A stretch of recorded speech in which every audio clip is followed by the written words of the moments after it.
যদি নিয়মিত লাইভ দেন ইনশাআল্লাহ। আসসালামু আলাইকুম ওয়া রাহমাতুল্লাহি ওয়া বারাকাতুহু। আলহামদুলিল্লাহ, আসসালাতু ওয়াসসালামু আলা রাসূলিল্লাহ, আম্মা বাদ। দুঃখিত যে আসলে লাইভে একটু আগে আসছিলাম, ভাবলাম কিছু কথা বলি, কিন্তু হঠাৎ করে আবার এদিকে বৃষ্টি শুরু হয়েছে, অনেক বড় বড় এক একটা মানে বৃষ্টির ফোঁটা, তো অনেক শব্দ অনেক বেশি, তা ভাবলাম যে নয়েজ চলে আসবে, এই জন্য ওটাকে ডিলিট করে দিলাম। তো এই জন্য নতুন করে আবার আসছি। এখানে আবার একটু আলো, এখানে আবার বৃষ্টি নাই, এই যে বৃষ্টির ফোঁটাগুলো মাত্র শুরু হয়েছে, এখানে আবার আলো। তো আবার বৃষ্টি আমাদের পেছন দিক থেকে আসতেছে, হয়তো আবার বেশি শুরু হবে। তো আজকের যে বিষয়টা আমরা লাইভ করব সেটা হচ্ছে ইবাদতের বিষয়গুলোকে আমাদেরকে খুব গুরুত্বের সাথে নিতে হবে। সেই ক্ষেত্রে আমরা অনেক বেশি উদাসীন, গাফেল, এটা মোটেও উচিত নয়। আর আমাদেরকে আপনার তো ইবাদতগুলোকে অবশ্যই গুরুত্বের সাথে নিতে হবে। আমাদের অন্যান্য ব্যস্ততাগুলোকে একটু কমানো উচিত, বিশেষ করে যে আমরা যারা আল্লাহ সুবহানাহু ওয়া তাআলার সন্তুষ্টির জন্য ইবাদত করে থাকি, তারা কবুল হওয়ার বিষয়টা কতটা গুরুত্ব দেয় না, এটা গুরুত্ব দেওয়া উচিত। আর আমাদের সমাজ ব্যবস্থা এতটা নিচে নেমে গেছে, কুরবানি হয়ে গেছে এখন ওই গরু খাওয়া প্রতিযোগিতা, না এরকম না, যার ফলে দেখা যাচ্ছে যে হাটগুলাতে আল্লাহর জিকির হয় না, সেখানে গান বাজনা, সেখানে ওই হাসি ঠাট্টা তামাশা, এগুলা নিয়ে মত্ত থাকে। এমনকি সবচেয়ে বড় মানে জটিল বিষয় যে তারা ফরজ সালাত পর্যন্ত আদায় করে না। এভাবে না তার কুরবানি কবুল হবে, না এই এই এই ব্যবসা যারা জড়িয়েছে, না এটা তার মানে হালাল উৎস বা মুসলিমের কোনো রূপরেখা তাদের মধ্যে নাই। এগুলো নিয়ে মারামারি, দ্বন্দ্ব, ফাসাদ, আল্লাহ যেন আমাদের মুসলিমদেরকে হেফাজত করেন, আমিন। তো আজকের লাইভটা হচ্ছে মূলত আমাদের জমি সংক্রান্ত বিষয়, আমাদের সোসাইটি নিয়ে। আপনারা দেখতে পান যে প্রতিনিয়ত আলহামদুলিল্লাহ আমরা কিছু না কিছু জমি খরিদ করতেছি, দলিল হচ্ছে, সেগুলোকে পেশ করে থাকি। আর এই সংক্রান্ত কিছু কথা বলবো। প্রথম কথা বলবো, আমি আল্লাহর কাছে আশ্রয় চাই, আপনার আমাকে এই যে আমাদের জমির সোসাইটিতে এরকম চাচ্ছে যেটা পুকুর থাকবে, মাঝখানে একটা পুকুর থাকবে, আর চারপাশে আমাদের বাড়িগুলো হবে, ছোট্ট করে একটা পুকুর হলেও আমাদেরকে রাখতে হবে। এই যে জায়গাগুলোতে যখন আসি অনেক ভালো লাগে। বস্তির মতো বসবাস করার চেয়ে আমরা কম দামি জায়গাগুলো বেছে নিলাম, যাতে ওখানে বড় প্রশস্ত করে বাড়ি করে, হ্যাঁ মানে সাউন্ডবিহীন সেখানে আমরা থাকতে পারি, কোনো হই হাল্লা হবে না। এরকম বাচ্চাদের জন্য যে ছোট্ট মাদ্রাসাই হোক, কিন্তু সেখানে পর্যাপ্ত খেলার জায়গা, হাঁটা চলার জায়গা থাকবে, বের হওয়ার জায়গা থাকবে, এগুলো জরুরি আমাদের জন্য। আল্লাহ আমাদেরকে তৌফিক দান করুন। তো কথা হচ্ছে যে আজকে আমাদের লাইভের মূল বিষয় যেটা পেশ করব, প্রথম আমি আল্লাহর কাছে আশ্রয় চাই ওই ধরনের ব্যক্তিদের থেকে যারা হিংসা করে।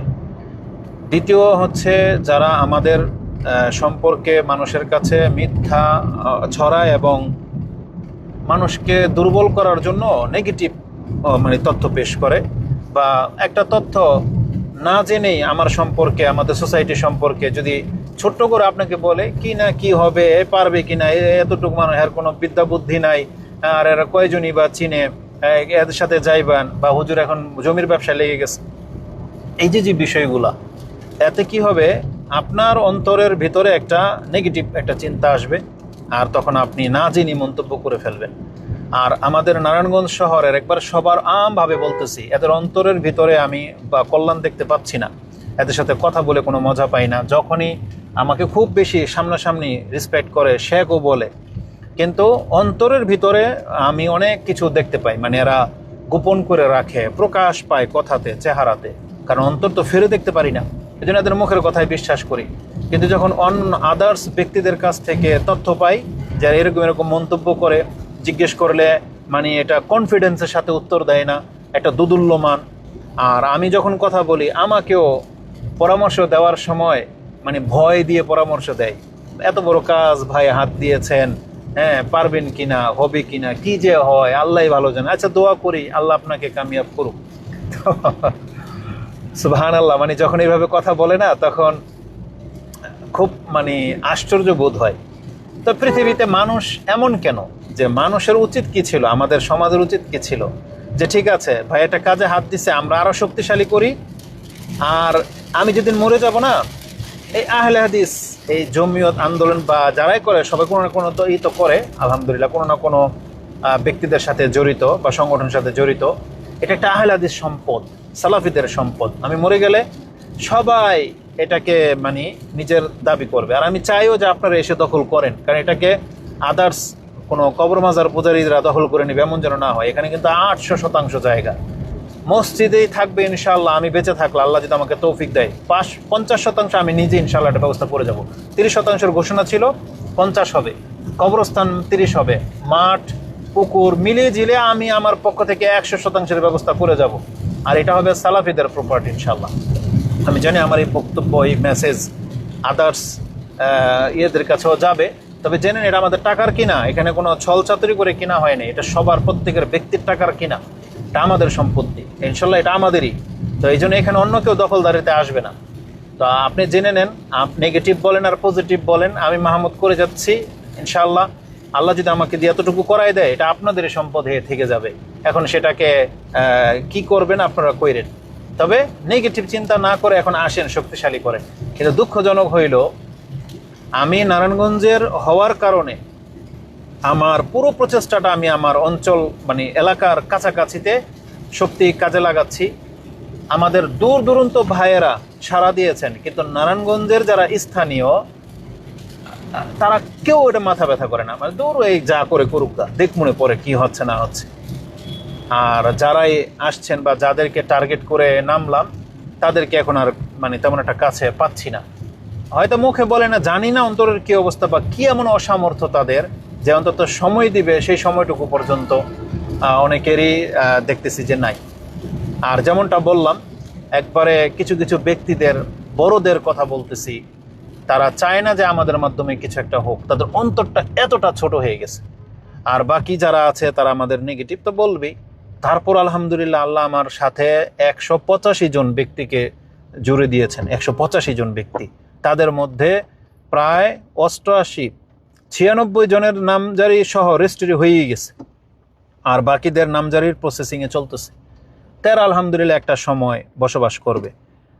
এখন যারা বলে যে কিছুই হবে না, কিছুই করতে পারবে না, কি যে হয়, তারা একটা কথা মাথায় রাখেন, যা হওয়ার তো হয়ে গেছে আলহামদুলিল্লাহ। 800% জায়গা নেওয়া হয়ে গেছে। এই অঞ্চল দিয়ে যদি সরকার ও যদি রাস্তা ঢুকায় না, তাহলে আমার জায়গার উপর দিয়ে যেতে হবে। এই জন্য মানে জেনে নেন যে আলহামদুলিল্লাহ 800% জায়গা নেওয়া মানে হয়ে গেছে, মানে হয়ে গেছে। আমরা এখন বসবাসের যোগ্য। আমাদের রাস্তা ছাড়াও আমরা মাটির রাস্তা দিয়ে চলতে পারবো, বসবাস করার যোগ্য আমরা এখন, তা আলহামদুলিল্লাহ। এই জন্য যারা নেগেটিভ চিন্তা নিয়ে আছেন তাহলে পড়ে থাকেন।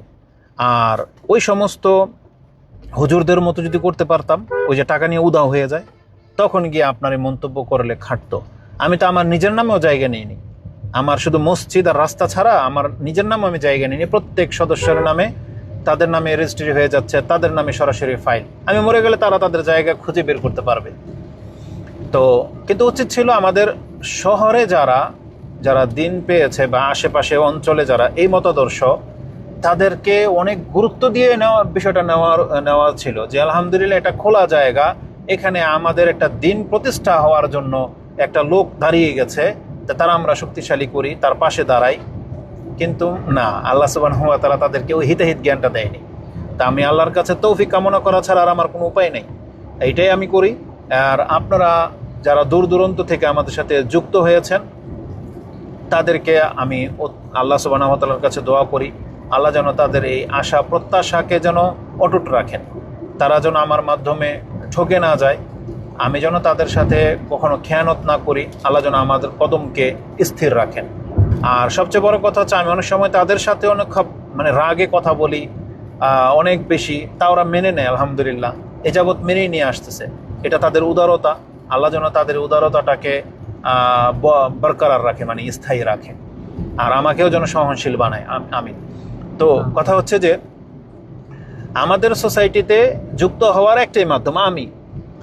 আর আপনি যাকে চিনেন আমাদের আশেপাশে, যখন দেখবেন যে অনেকেই আমাদের আশেপাশে, মিনাল জাকারিয়া আছে মুন্সিগঞ্জ থেকে, তারপরে চাঁদপুরের আছে, কুমিল্লার আছে, আর বিভিন্ন ডিস্ট্রিক্টের দেখবেন উল্লেখযোগ্য ব্যক্তিরা আমার আশেপাশে থাকে, তাদেরকে যারা চেনেন তাদের মাধ্যমে আসতে পারেন, কোনো সমস্যা নাই। এখানে বিষয়টা হচ্ছে, আমরা বহুবারই লাইভ করেছি, বিষয়টা হচ্ছে আসলে আমরা একটা সমাজ গড়ি যেখানে আমরা পুরা শরিয়াটা তো কায়েম করতে পারবো না, কিন্তু আপনি কি এমন হইতে পারেন না যে আসেন আমরা সিগারেট খাবো না, আমরা যারা সিগারেট খাই না, আমরা চলেন এই অঞ্চলটাতে বসবাস করি, আমরা গান বাজনা শুনি না, আসেন না আমরা এক জায়গায় বসবাস করি, এই অঞ্চলে কোনো গান বাজনা হবে না, সিগারেট এখানে এলাও হবে না, নেশা তো প্রশ্নই ওঠে না, আমাদের মেয়েরা ছেলেরা এখানে উচ্ছৃঙ্খল হবে না, মুখে ভাষা খারাপ করবে না, গালি দেবে না। আমাদের মাদ্রাসার মধ্যে তথাকথিত শুধু সার্টিফিকেট না, আসলে একটু ভদ্র, মানে আরবি ভাষা শিখবে, যেমন আমি আরবি জানি না, তা আমাকে এটাকে গুরুত্ব দিতে হবে, তা আমার সোসাইটির বাচ্চারা অন্তত আরবি জানে, ইংলিশ জানে। কিন্তু আজকে আমাদের সমাজের স্কুলগুলো তো হচ্ছে পড়ালেখা করে কিন্তু ইংলিশে কথা বলতে পারে না, না এমন না, ও বাংলা ভাষায় ঠিক করে কথা বলতে পারে না, আদব কায়দা বোঝে না। তো তারবিয়ত যে জিনিসটা, এটা আমাদেরকে দিতে হবে। তা আমরা যদি সবাই এখানে ভদ্র হই, তাহলে আমাদের সন্তানরা একটু ভয় পাবে, একটু মানে চাহিদাটাকে একটু খাটো করবে, কারণ ওর মতো করে দেখতে পাবে সবাই, যেখানে কেউ গালি দিবে না, সবারই টাকনার প্যান্ট উপরে, সবাই দাঁড়িয়ে রাখতেছে, দাঁড়িয়ে না রাখলে তিরস্কার করা হবে। তা এই জিনিসগুলা জরুরি একটা সমাজ টিকাইতে গেলে। আমরা যতদিন বহাল থাকবো ততদিন তো ইনশাল্লাহ থাকবে, তারপরে আবার একটা জেনারেশন বাতিল হয়ে যাবে। আমাদের সন্তানরাদের মধ্য থেকে এমন হইতে পারে যারা দাঁড়িয়ে রাখবে না, গান বাজনার সাথে নেশার সাথে জড়িয়ে যাবে। কিন্তু এটা হইতে পারে, যেমন মদিনাতে যেটা ঘটেছে, রাসূলুল্লাহ সাল্লাল্লাহু আলাইহি সাল্লাম যে মদিনা রেখে গিয়েছিলেন সেই মদিনা এখন আর নাই, কিন্তু তুলনামূলক অন্যান্য সমস্ত শহর থেকে মক্কা মদিনা বা মদিনা এখনো ভদ্রতার একটা ছাপ পরিলক্ষিত হয়। তাহলে আমরা চেষ্টা করতে পারি, এটা আমাদের জাস্ট একান্ত একটা প্রচেষ্টা, এটার বাস্তবায়ন, এটা কবুল করা না করা, এটা সম্পূর্ণ আল্লাহ সুবহানাহু ওয়া তাআলার ইখতিয়ার। তবে আমাদের ইখলাস যদি স্পষ্ট হয়, আল্লাহ সুবহানাহু ওয়া তাআলা আমাদের প্রচেষ্টাকে অস্বীকার করবেন, এটা আল্লাহ বলেছেন। আর আমিও বড় চড়ো করে আপনার কাছে কেন বাড়ায় বলতে পারি না, আপনি দেখতে পাবেন অনেক জায়গার ব্যবসায়ীরা আছে বা যারা বড় উদ্যোগ নেয়, তারা সুন্দর করে 3D এঁকে আপনার কাছে পেশ করে। আমি কেন পারি না? কারণ আমার এডিট করে দেবে এই লোকটা পর্যন্ত নাই। আর দ্বিতীয়ত হচ্ছে, আমি একটা মানে স্বপ্ন আঁকতেছি যে এরকম এরকম হইলে ভালো হয়, কিন্তু এটাই যে হবে, বাস্তবায়ন হবে তাও জানি না। আর আমি যেহেতু একটা মানে ইসলাম পালন করার জন্য একটা সমাজ গড়তেছি, সেখানে আমি উন্নত চিন্তা রাখলেও আমি সেটা করতে পারবো না, কারণ আমাকে সামর্থ্যের মধ্যে থাকতে হবে। এজন্য আমাদের মধ্যে সামর্থ্যবান তেমন একটা নাই, যারা আসছে তারা মোটামুটি মধ্যবিত্ত কোনো রকম। এই জন্য তাদের জন্য আর নকশা করি নাই যে এমন এমন বিল্ডিং হইতে হবে, এমন বাড়ি হইতে হবে, এমন করিনি। আমভাবে যার যেমন মর্জি তেমনভাবে থাকবে ঘর বাড়িগুলা, শুধু পর্দায় থাকতে হবে, এটা বাধ্যতামূলক। ঘরের ভিতরে আপনি ওই গরু পালতে পারবেন না, তারপরে সেখানে আপনি মুরগির খামার দিতে পারবেন না, কারণ এতে আপনার পাশের বাড়িওয়ালার সমস্যা হবে। এটার জন্য হয় আপনি আলাদা জমি কিনতে হবে, অথবা করতে পারবেন না, অন্তত বাড়ির ভিতরে আপনি গরু পালতে পারবেন না। তা আমরা চাচ্ছি একটু শৃঙ্খল বজায় রাখুক। তো এইভাবে আমরা এগোতে চাচ্ছি, কিন্তু কতটা সুন্দর হবে তা জানি না, কারণ এর জন্য অর্থ খরচ করতে হয়।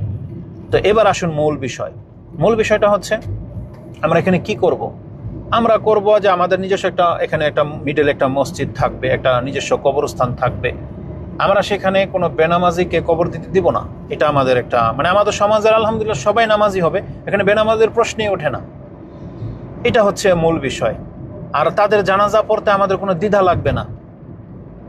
আশেপাশের কোনো ভদ্র নামাজি কোনো ব্যক্তি যদি আমাদের কবরস্থানে দাফন করতে ইচ্ছা পোষণ করে, পছন্দ করে, আমরা তার জন্য উন্মুক্ত করে দেব, কারণ সে একটা ভদ্র এবং সে নামাজি মুসলিম ভাই। তার সে ব্যাপারে ওইখানে ওই মানহাজগত দলাদলি এখানে আসবে না, কারণ আমরা জাতির কল্যাণের জন্য কাজ করতে চাচ্ছি, যাতে এটা ওই নেগেটিভ প্রচার না করতে পারে।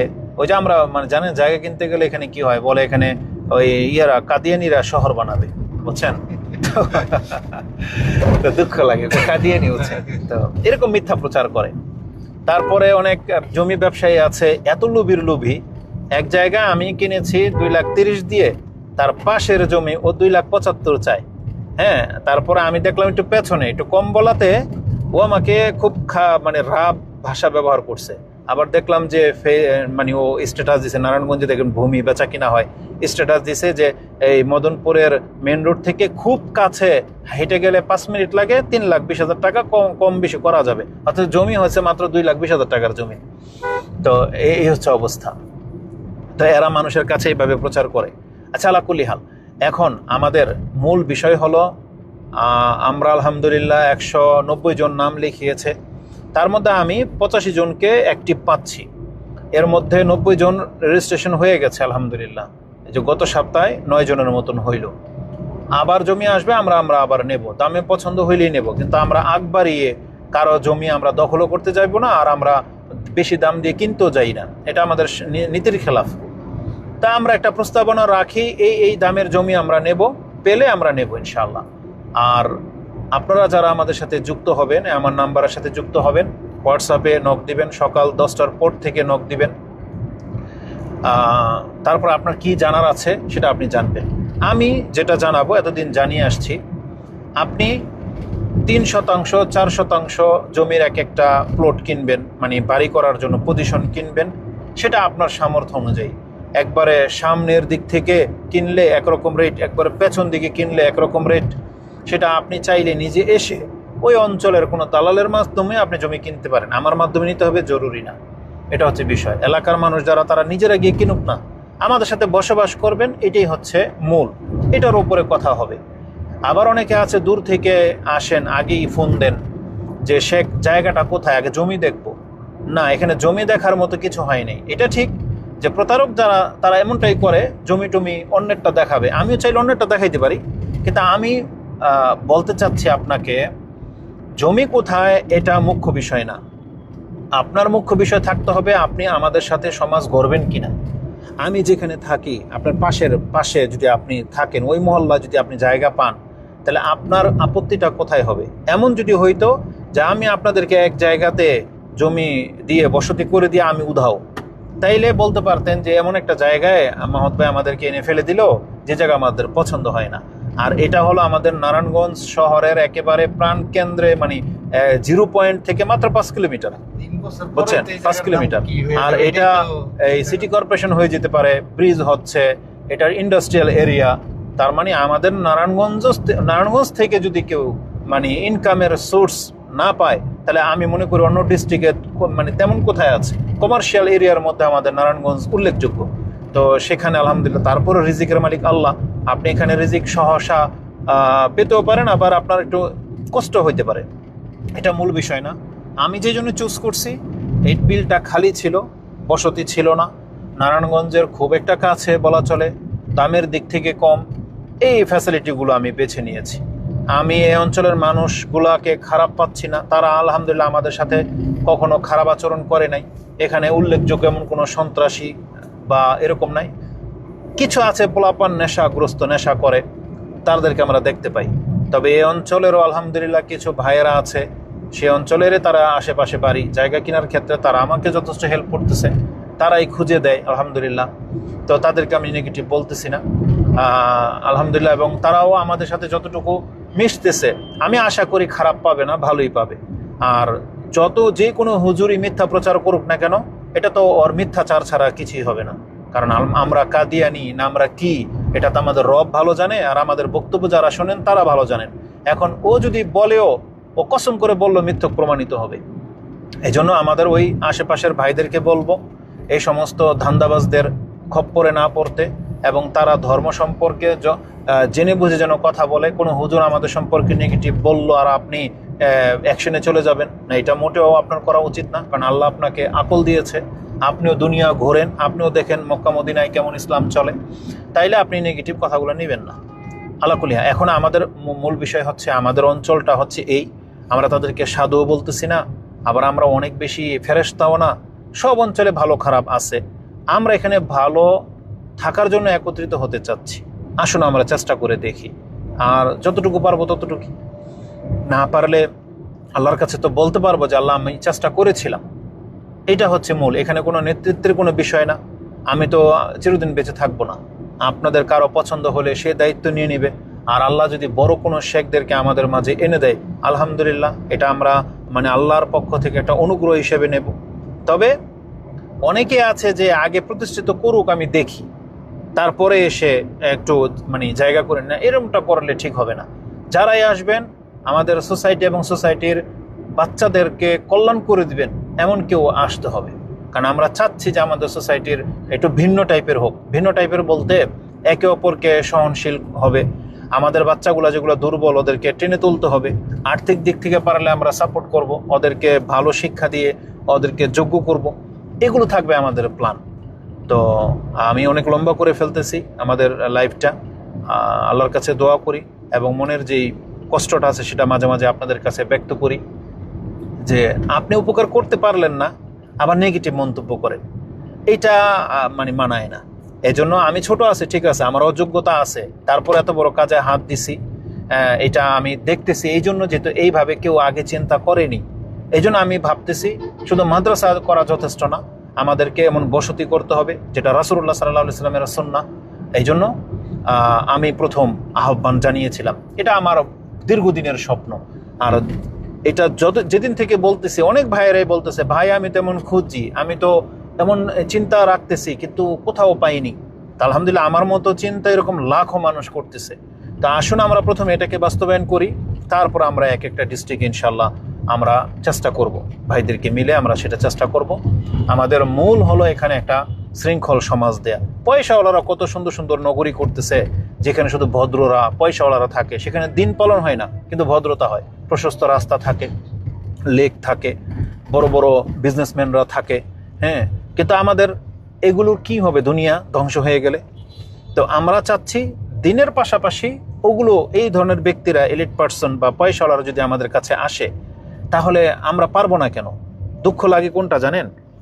আমি যেটা দেখতেছি, যাদের দিন বোঝে আর না বোঝে কিন্তু যাদের পয়সা হয়ে গেছে এমন ব্যক্তিরা বসুন্ধরা, আফতাবনগর, অমুক তমুক জায়গায় গুলশান বনানীতে বাড়ি করার জন্য তারা এক কাঠার দাম 1 কোটি, 2 কোটি, 3 কোটি গণনা করে।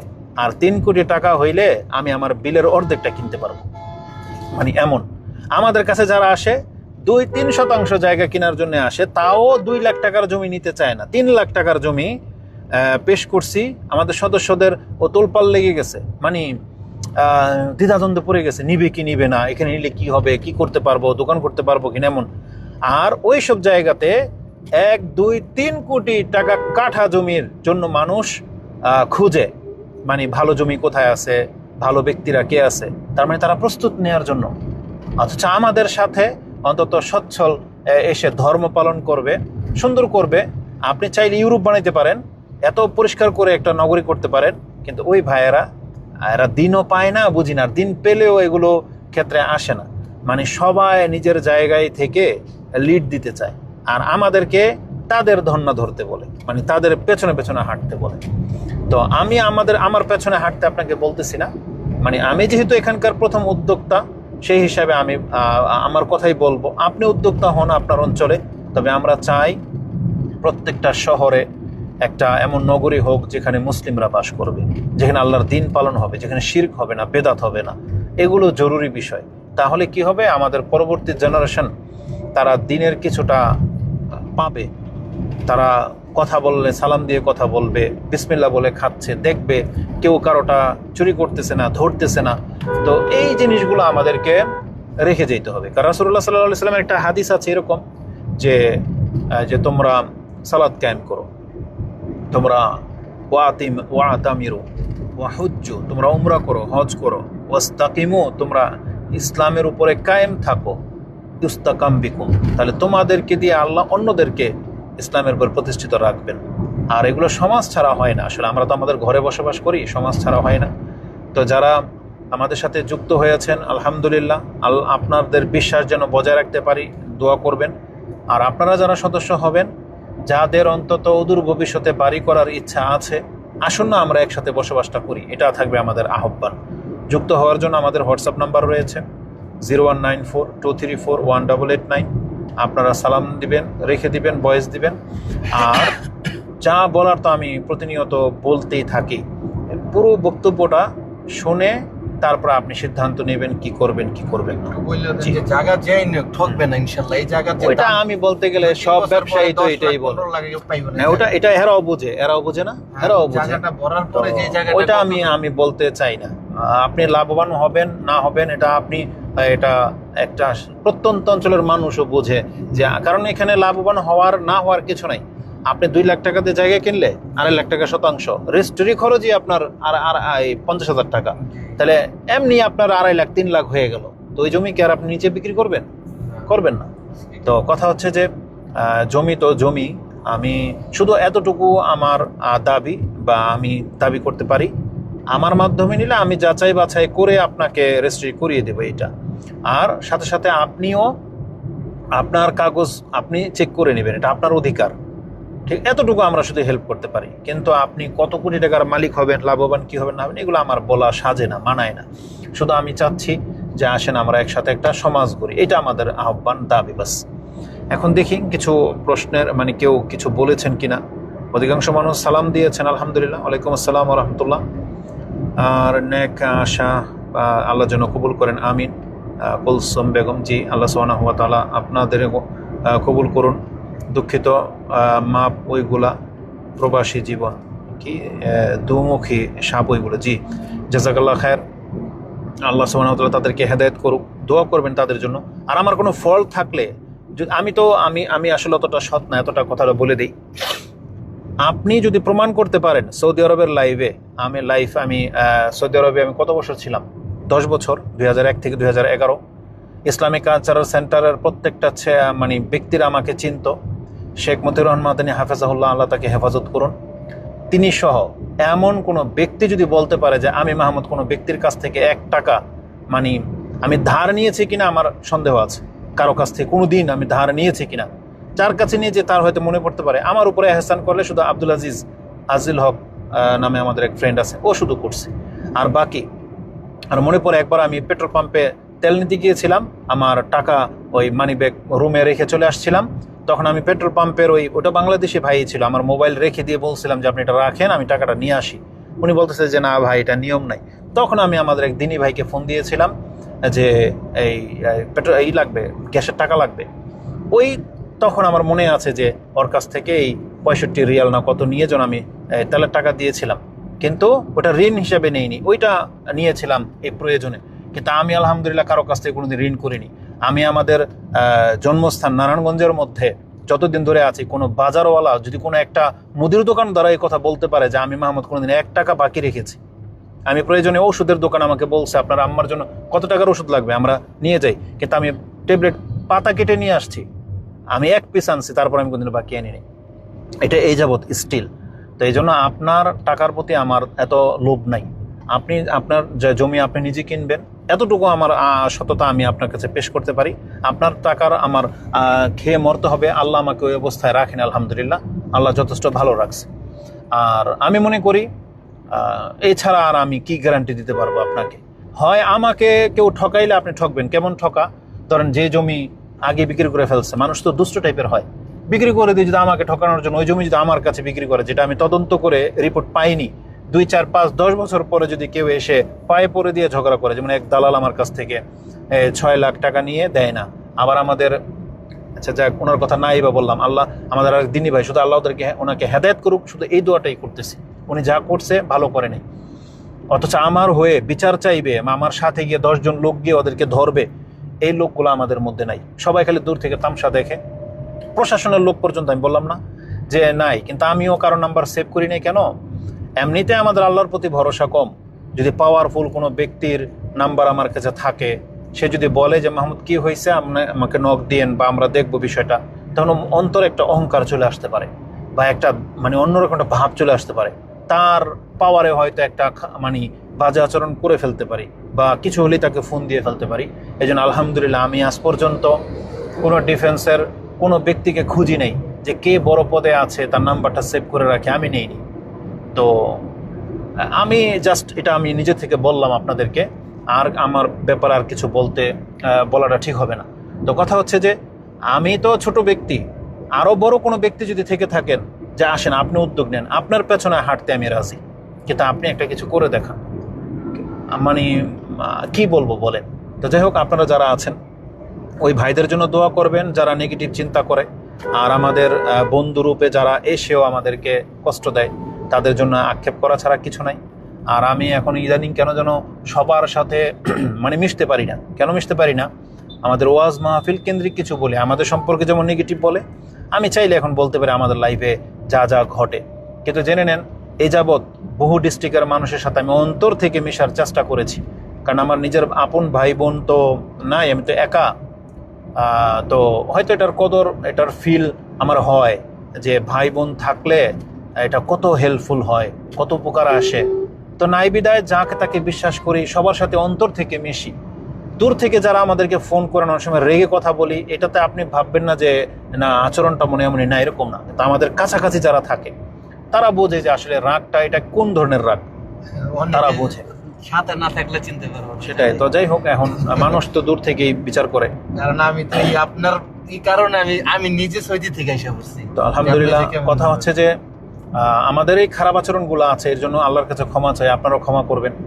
দ্বিতীয়ত হচ্ছে, আমি যখন মিশি, বিভিন্ন ডিস্ট্রিক্টের মানুষের সাথে মিশার চেষ্টা করলাম, কিন্তু তারা আমাদের সাথে যে আচরণটা করছে, আপনি জানেন এখন এমন একজন ব্যক্তি, চেহারা একদম মাসুম নিষ্পাপ, আপনি দেখলে কবিনের মতো নিষ্পাপ মানুষই হয় না।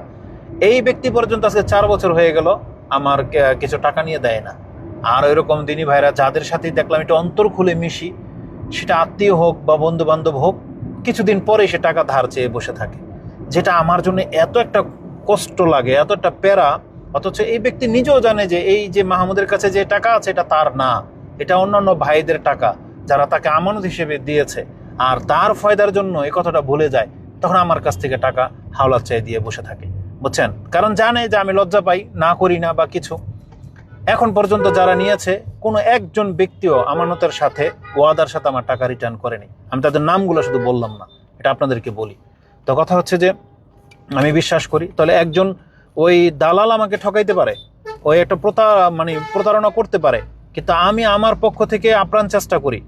আর আমি যদি কোনোদিন ঠকে যাই এই ব্যাপারে, আমি কিয়ামতের মাঠে বিচার দেবো ডাইরেক্ট আমাদের প্রশাসনকে, এই বিচার বিভাগকে। কারণ এই দুর্নীতির জালটা তারা বিছাইছে। উচিত ছিল আমি যখন একটা জমি রেজিস্ট্রেশন করতে যাব, তখন ডাইরেক্ট ডাটা চলে আসার কথা উচিত ছিল যে এই দাগের জমিগুলো এত এত তারিখে বিক্রি হয়ে গেছে। তৎক্ষণাৎ ওই বিক্রেতাকে ধরা উচিত ছিল, সাথে সাথে ওকে জেলে নেওয়া দরকার ছিল, যে বিক্রিত জমি তুমি আবার বেচতে কেন আসলা, এরকম। তারপরে বাবা জমি বিক্রি করে ফেলছে, ওয়ারি শেষে দাঁড়ায় যাবে, কেস একটা ঠুকে দিল, তো কেস হয়ে হোক, তদন্ত হবে, যখন রিপোর্ট ধরা পড়বে যে এই লোকটা জালিয়াতি করছে, যে কিনছে তার কি দোষ?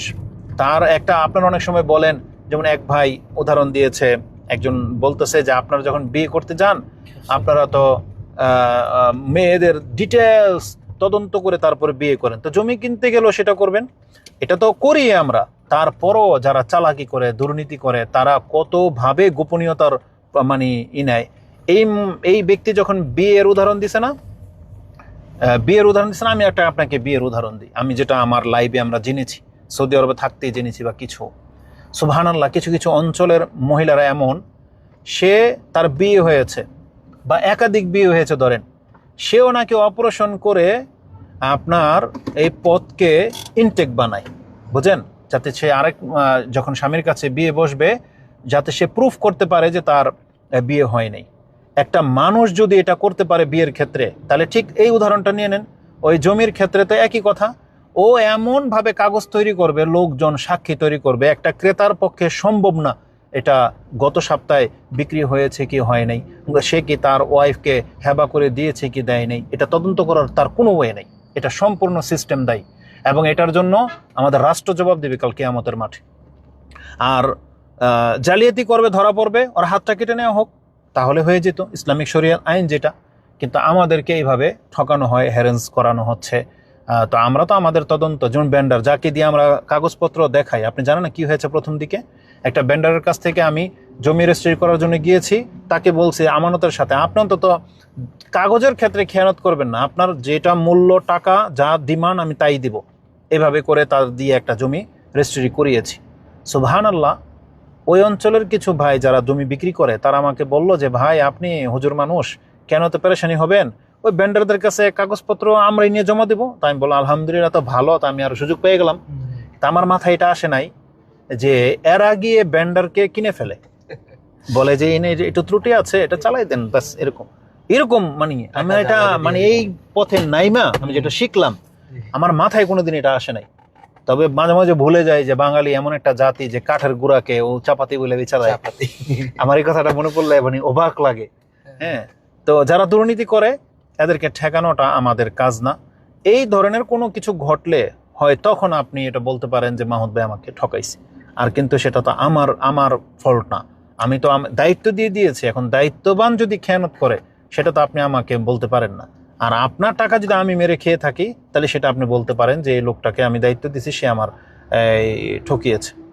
তো কথা হচ্ছে যে আমাদের লাইভ সম্পর্কে আমরা অনেক কিছু বললাম, এটা মনের খুব কষ্ট থেকে বললাম। এই জন্য যারাই আমাদের খুব কাছের, আমি করতে পারি বা না পারি, করতে পারলাম না কিভাবে, আমি 800% জায়গা কিনা হয়ে গেছে এবং সবারটা ব্যক্তির নামে রেজিস্ট্রেশন হয়ে গেছে, আর কি মানে আপনার বাকি আছে। তো তারপরেও বলবো এলাকার মানুষ যারা আছেন ওই কানা ঘোষা, ওই একজন দুইজনের সাথে কানা ঘোষা করে কোনো কাজ হবে না। আর পারলে হেল্প করেন, কাছে আসেন, আর না পারলে আমাকে আমারভাবে ছেড়ে দেন বা কোনো মন্তব্যই করতে যেন না। তাহলে আপনাদের প্রতি আমাদের শ্রদ্ধা ঠিক থাকবে, আর না হয়তো ঘৃণা লাগে, মানে মানে কি বলবো, মানে হতাশা লাগে বা হেয় লাগে। তো এমনটা করা উচিত না। আল্লাহ সুবহানাহু ওয়া তাআলা আমাদেরকে ক্ষমা করুন, আমাদের কাজগুলোকে কবুল করুন। আমাদের সোসাইটিতে যুক্ত হতে চাইলে আপনি অন্তর থেকে বিষয়টা ভাবেন, আর তারাই আসবেন, আবার বলি তারাই আসবেন। পারলে কেউ এটা কেটে দিয়ে এই অংশটুকু প্রচার করেন। তারাই আসবেন যাদের পিছু টান নাই, মানে যাদের কোনো বড় ধরনের ক্ষয়ক্ষতি হয়ে যাবে, জমি বিক্রি করে এসে টাকা দিতে হবে এমন না। নতুন করে যারা ইনকাম করতেছেন, বাড়ি করবেন, আমি বলবো আমার সাথে না হোক এমন ব্যক্তিদের সাথে বাড়ি করেন যাদের সাথে বাড়ি করলে আপনার ধর্ম ঠিক থাকবে। কোনো ওই অমুসলিমদেরকে বাড়ি ভাড়া দিতে হবে এমন না, যাতে মুসলিমদের সাথে বসবাস করতে পারেন, যারা আল্লাহর কথাকে আপনাকে স্মরণ করিয়ে দেওয়া হবে, যেখানে আল্লাহর জন্য কুরবানি করতে কোনো বাধা আসবে না, যেখানে সালাতে দাঁড়াবেন কোনো মিউজিকের শব্দ আসবে না। আমি চাচ্ছি যে এমন একটা পরিবেশ আপনারা করে নেন, করে সেখানে বসবাস করেন, তাহলে মজা পাবেন, শান্তি পাবেন। আর আল্লাহ সুবহানাহু ওয়া তাআলার কাছে গিয়ে বলতে পারবেন যে আল্লাহ আমরা দিনের জন্য এই কাজটা চেষ্টা করেছিলাম, এটা বলতে পারবেন। তো আমাদের ভুল ত্রুটিগুলোকে আল্লাহ ক্ষমা করুন, আপনারাও ক্ষমার দৃষ্টিতে দেখবেন। আর আমাদের কথাতে অনেক সময় হেরফের হয়ে যায়, সেগুলোকে সহজভাবে নেবেন। আর আমার কোনো ত্রুটি হলে সরাসরি আপনি আমাকে বলবেন, কোনো সমস্যা নাই, বলবেন। তবে আগে যাচাই না করে যা ইচ্ছা তাই বলে দিবেন না, এটা হচ্ছে বিষয়। এটা আমাদের রিকোয়েস্ট থাকবে। আল্লাহ সুবহানাহু ওয়া তাআলা আপনাদেরকে কবুল করুন। অনেক লম্বা কথা বলে ফেলেছি, আল্লাহ আমাদেরকে মাফ করুন। ওয়া জাযাকুমুল্লাহু খাইরান। আসসালামু আলাইকুম ওয়া রাহমাতুল্লাহি ওয়া বারাকাতুহু।